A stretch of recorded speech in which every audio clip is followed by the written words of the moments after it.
Welcome back on our TV show, a podcast, ebizwange I Was Born Gifted podcast and TV show. Sanibonani babukeli, ngisahleli naye umfowethu uMr Sokolo uHanda Sokolo.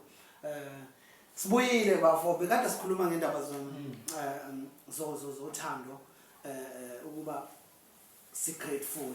Sadlula ukuthi si grateful kangakanani ngothando esizibona noma esadalelwa lona esiphiwo sethu esikhuluma nazo zonke izinto. So wasuzidlulisela ukuthi no awukakaziboni wena ulibonga ngokwanele. Yes.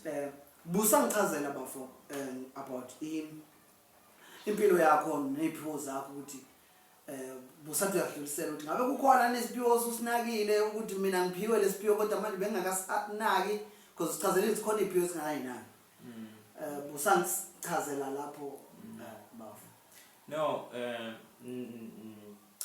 nami ngiphinde nginamukele on the show again.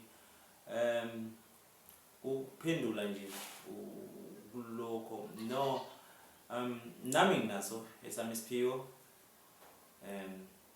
Ebengingakasithathela amandla ngokwanele. Amandla siwafanele. Yeah, amen. Just because kuyenzeka uthola ukuthi into uyayibuka kodwa ungayiniki full attention yayo. Ngiyakuthola mina. Yes, but Mina ngicela usasichaza ne? Ngicela nje ngesithi ngoba mina ngiyamazi ukuthi kunesiphiwo sakhe engisithanda kakhulu. Angisho lezinye ngiyazi ngabazi. Kodwa khona lesiphiwo sakhe kumina esihamba phambili esifana nokucula. Ngicela nje ukuthi ngimzise nje umuntu